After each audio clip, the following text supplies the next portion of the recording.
Kara, 32, operations coordinator at a mid-tier SaaS company that markets reliability like it's a personality trait.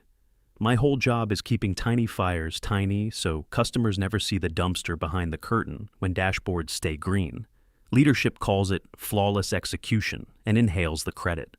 When dashboards turn red, leadership calls it a growth moment and asks why we allowed reality to exist. Our support ops pod is 7 women, including me. Not some manifesto, just how hiring shook out. We pick people who can listen, document, triage chaos, and still hit numbers. We build playbooks, templates, escalation maps, checklists that feel borderline religious. We joke about being strong and independent, because joking is easier than admitting. We care strong enough to run incident calls while eating stale takeout. Independent enough to say no without starting a war. Maya is senior analyst, always 2 steps ahead, permanently unimpressed with humanity. Claire handles escalations, voice steady like a judge, never wastes time on vibes. Aaron owns process, QA, allergic to vagueness, treats sloppy tickets like a personal attack. Nina is newer but sharp, still thinks systems can improve without killing your soul. Danny runs night rotation, sleeps in fragments, wakes up ready to fight Jira and possibly God.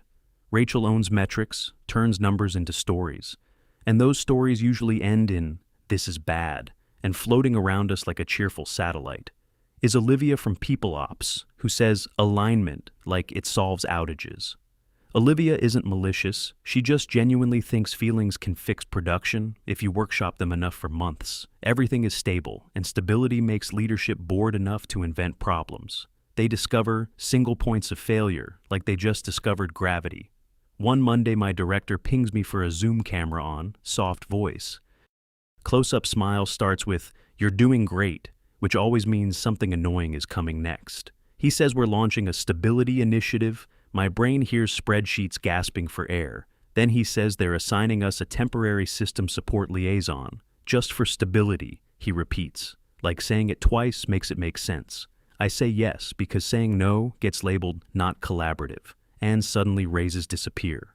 For 2 years, I tell the team, private channel explodes like a flare in deep water. Maya drops a skull emoji, types, "So they think we're fragile now."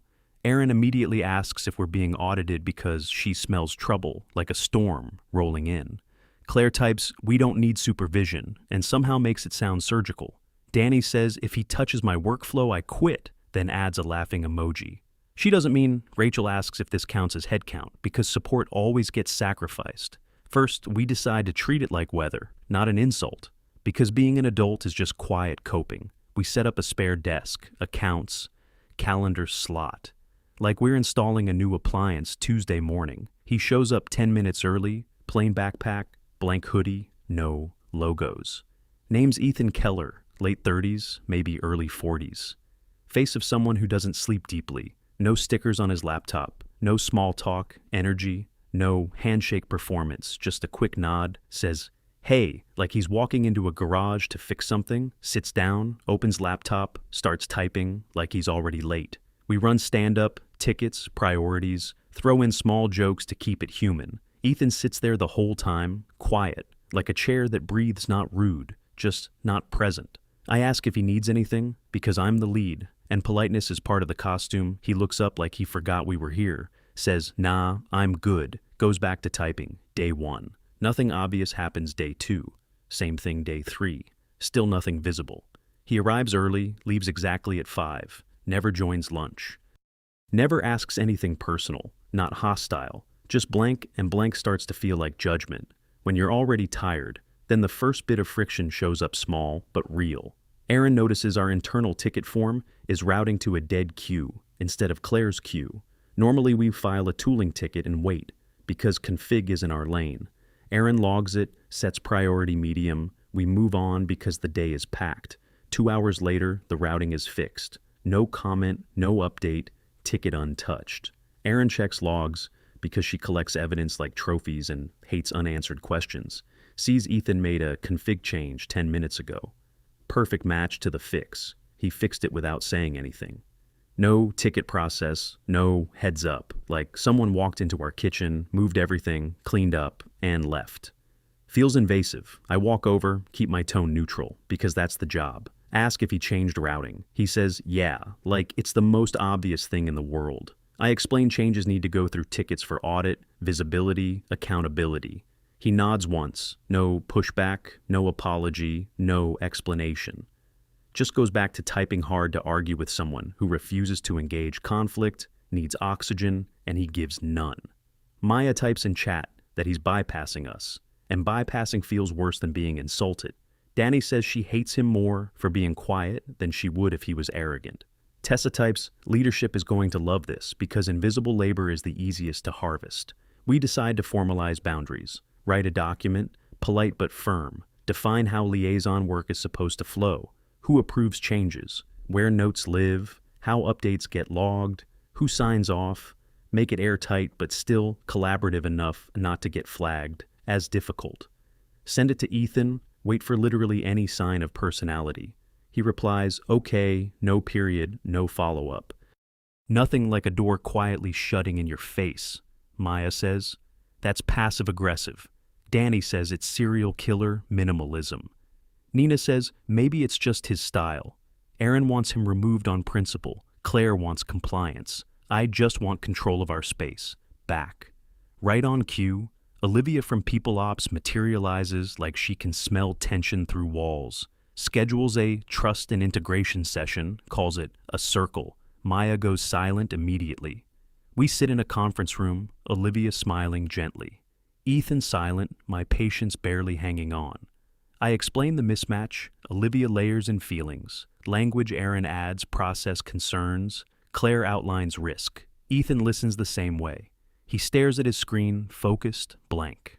Then finally speaks, says if something's broken, he fixes it.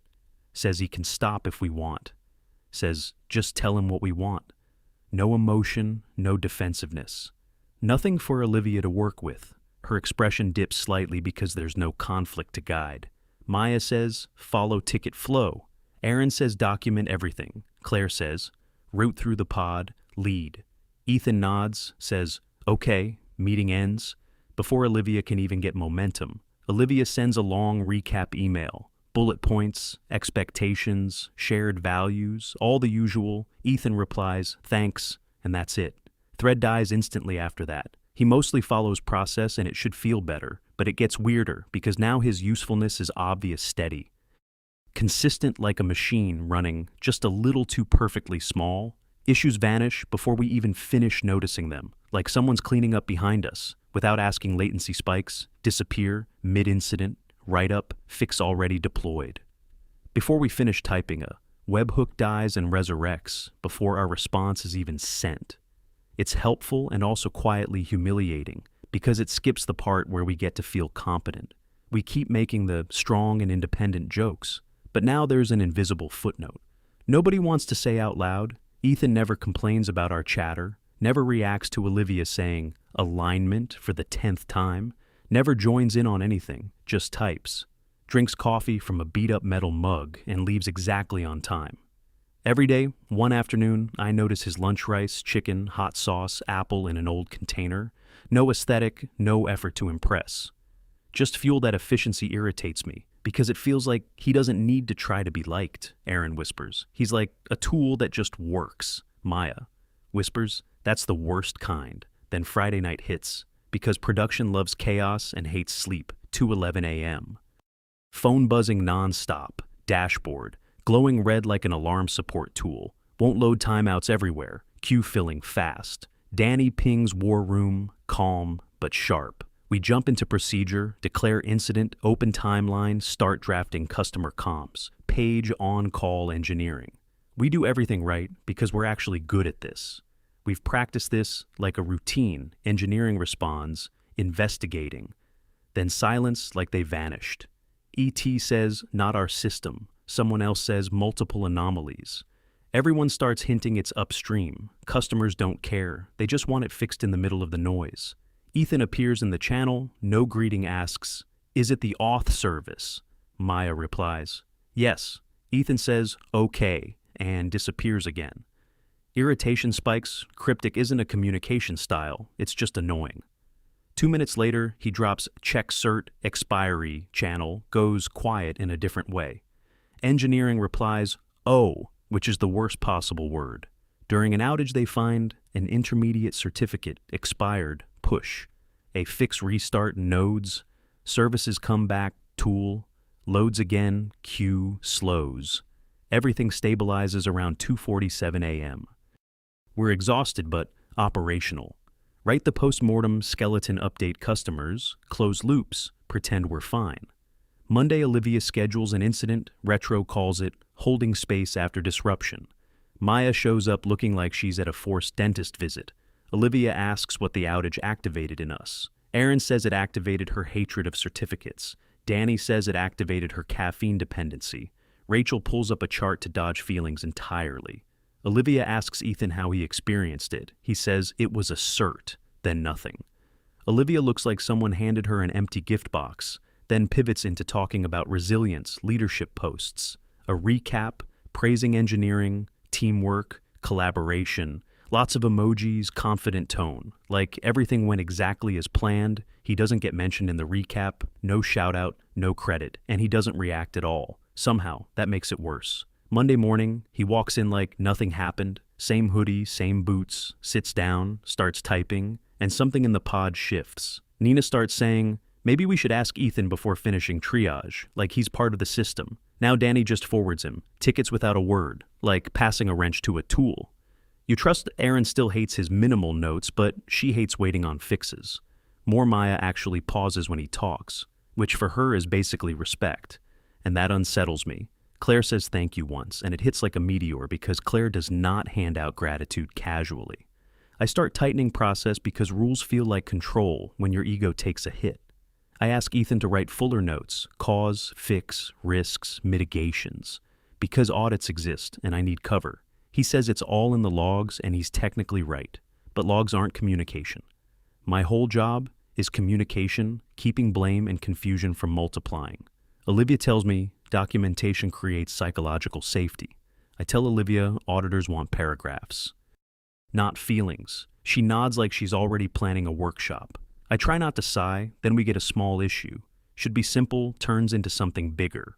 Our CRM integration starts duplicating contacts. Not an outage, just slow data poisoning, tickets start coming in, customers showing up 4, 5 times. We argue about next steps. Someone says, pause, sync. Rachel wants impact, measured first. Maya wants it stopped, immediately before cleanup becomes a nightmare.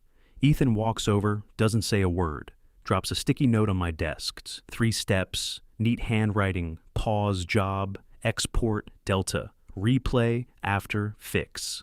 Simple, boring, correct handwriting. Looks like he's done this 100 times. We follow it. Bleeding stops, system stabilizes, no, catastrophe feels like a win. Erin stares at the note like it's magic. Nina says thank you out loud again. Ethan doesn't even look up, and I realize what actually bothers me. He never asks permission to be useful. He just is and leaves us to deal with how that feels. Midweek, we get hit again, surprise, security, audit request, need access, logs, approvals, change records, end of day deadline. I feel confident. At first we have templates, processes, even a folder literally named audits. Then we realize some notes are thin because done is not a paragraph and auditors hate vague. We scramble mapping timestamps, stitching logic together like we're sewing during an earthquake. I pull Ethan into a conference room, change list open like evidence. He reads, it asks for scope, dates, format, then starts typing fast. For the first time he talks while working clear, dry, compliance language. No emotion at all. Writes things like prevented retry, storm from flooding, queue, rotated key after exposure, risk, pinned, dependency after upstream change, risk, mitigation, outcome, like someone who's survived audits without losing sanity. 2 hours later, perfect document audit passes, security replies. Looks good. Thanks. Leadership says nothing. Olivia tells me she's proud of how we handled it. I bite my tongue because pride is free and stress isn't, and nobody's paying for that. Then quarter end hits leadership, treats it like a sacred ritual, numbers over everything. Thursday afternoon, support tool starts returning. Empty customer profiles. Not down, just wrong, and wrong is worse. Wrong makes agents look stupid. Breaks. Trust instantly. Customers start accusing us of being hacked. Sales pings. Leadership. Pings. Me, queue, starts climbing. We spin up. Incident response. Declare. Timeline. Comms. Page engineering. We do everything right. Engineering says no. Deploys happened. Infra says, metrics look normal, and the system just keeps lying, calmly. Ethan joins the war room, asks about the cache layer, rollout. Someone says, no, confidently. Ethan says it did. And there's a slight edge in his voice. This time, engineer replies, we'd know. Ethan says, you wouldn't. Then drops a screenshot cache nodes rotated automatically green across the board, but serving inconsistent data because of clock drift. N, T, P, mismatch. Stale mappings. Profiles showing empty, depending on which node answers. Failure hiding behind green dashboards. Ethan posts, steps check, NTP drift pin. Nodes flush, cache restart. Affected nodes, verify consistency within 30 minutes. Profiles come back. Queue, slows, room, exhales all at once. Director pings me, privately asks how Ethan knew I type. He checks places we don't. Director replies, great, we should codify that knowledge. And that word makes my skin crawl, codify. Ethan logs off, stands up, packs his bag, leaves exactly on time while we're still shaking. And it lands weird, not rude, just factual. We bleed into this job and he treats it like a shift, and somehow he's better at it than we are. Leadership drops a recap, praising engineering, teamwork, emojis everywhere, confident tone tagging names. Celebrating loudly and still missing the hinge, because hinges don't speak in meetings. Next week I get a calendar invite title, says temporary assignment, conclusion. My chest tightens like it's bad news, even though I knew it was temporary director, HR, and Olivia. All on the call, soft smiles like they're about to hand out awards. Director says the stability initiative succeeded, so they're ending Ethan's contract for budget optimization. Says habits improved, says engineering will handle it. Going forward, says this is a win. I ask who owns the invisible controls. Now he just repeats engineering like it's a spell call. Ends our private channel, goes quiet in that specific way. Danny types LOL, then deletes it. Then types, we're getting blame next outage. Maya says, they removed the extinguisher because nothing burned last week. Aaron says, document everything. Claire says, focus on what we control. Nina asks, can we ask them to keep him? And I hate how normal that sounds now, because it proves the dependency we never admitted. Ethan doesn't bring it up, doesn't hint he's leaving, doesn't look for appreciation, declines. Olivia's gratitude circle invite. His last week is identical. Same hoodie, same boots, same typing, same fixes through tickets, same minimal notes. Director starts asking me for Ethan's run. Books, calls it knowledge transfer, calls it institutional memory. I call it turning a person into a folder, because that's what companies do to anything that works. I ask Ethan if he has docs we can share. He pauses like he's picking words, carefully says some are in his notes, then says if they want them, they already have them. That line sticks in my head, feels less like an answer, more like a warning. Last day. He stands by my desk, asks if we need anything, before he leaves, tone neutral, like asking if the trash is full. I want to say thanks and sorry, and also I hate that we needed you, but pride kicks in. I just say no. We're good, he nods. Once walks out. No goodbye message, no Slack post, just gone. First week after nothing breaks. Almost feels like proof. We never needed him. Then things start sticking small, delays routing slower, tooling, backlog, creeping up, alerts, lingering because ownership is fuzzy.